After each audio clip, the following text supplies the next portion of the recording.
Ratan media 4K আমাদের এই ভিডিওটা যদি আপনাদের কাছে ভালো লাগে তাহলে অবশ্যই লাইক কমেন্ট শেয়ার করবেন আর পাশে থাকা বেল আইকনটি প্রেস করবেন। ধন্যবাদ।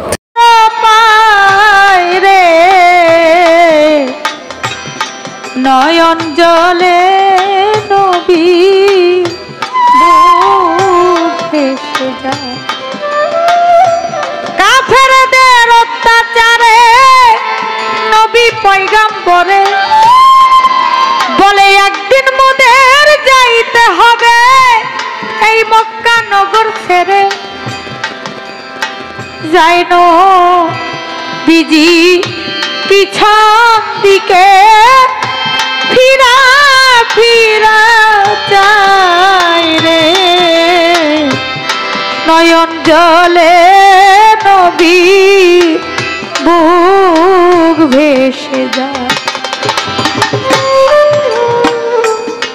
সূরা ইয়াসিন পাঠ করিয়া ধুলাতে ফুঁক দিয়া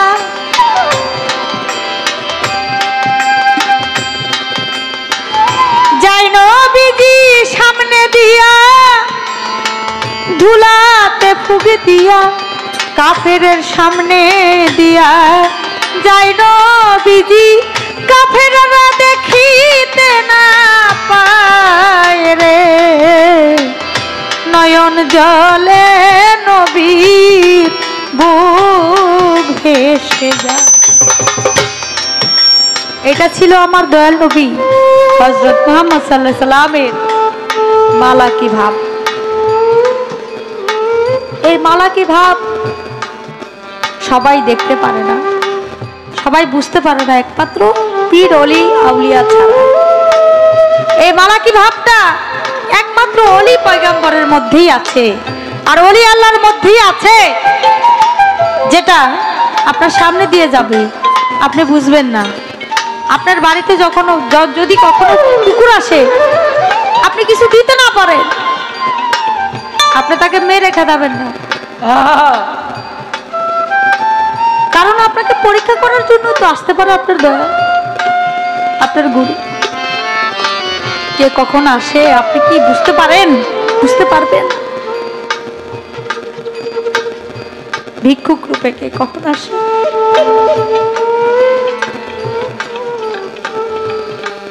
আমার জীবনে আমি এমন একজন মানুষকে হারিয়েছি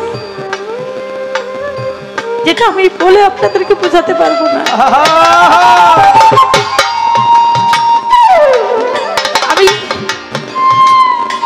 ছোটবেলায় বাবা মায়ের কাছে মানুষ হয়নি, মানুষ হয়েছে আমার নানা নানির কাছে। আর যে নানা আমাকে মাথায় রাখে নাই উকুনে খাবে, মাটিতে রাখে নাই পিঁপড়ে খাবে, লেখাপড়া শিখাইছে। মাত্র 3-4 হাত দূরে আমাদের স্কুল, প্রাইমারি স্কুল। আমি সেখানে উচিত দূর থেকে ছেলে মেয়েরা টিফিন নিয়ে আসে না, আমি আবদার করে টিফিন নিয়ে যেতাম, অথচ আমার বাড়িতে আসতে 2 মিনিটের সময় লাগে না। আমার নানা আমার নানিকে বলতো, এই আমার নাতিন যেটা দিয়া ভাত খাইব এটা দিয়া দিস।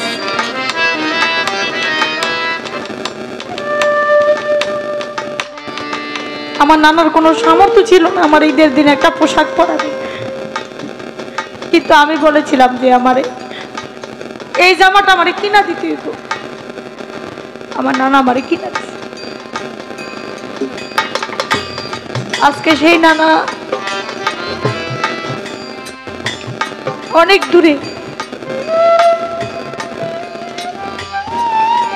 সেই ভালোবাসার মানুষ আমার কাছে, আমার এর চাইতে দামি মানুষ, ভালোবাসার মানুষ আমার নানা নানি চাইতে। আমার নানা চলে গেছে, আমার নানি আছে, সেও হয়তো সামনের রমজানে তার পাবো না।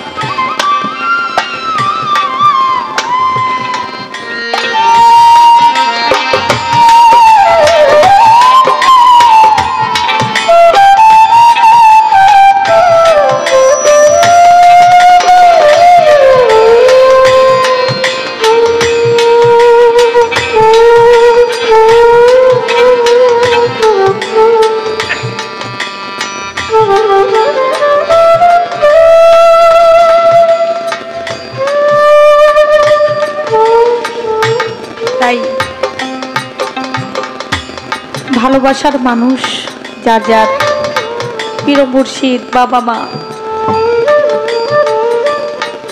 ভাই বোন, আত্মীয় স্বজন, যার যার পীর মুর্শিদ হতে পারে। আজকে হয়তো আমি গান গাইতে গিয়ে, আমার বোনের কথার জবাব দিতে গিয়ে আমি আবেগে আপ্লুত হয়ে গেছি।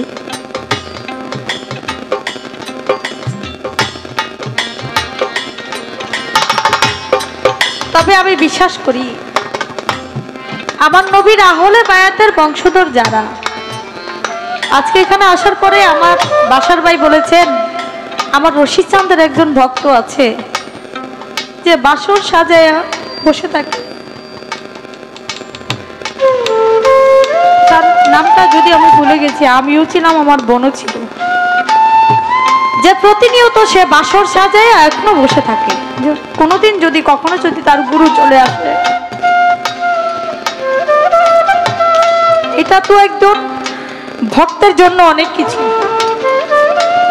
আমিও তো বাসর সাজায় বসে থাকি।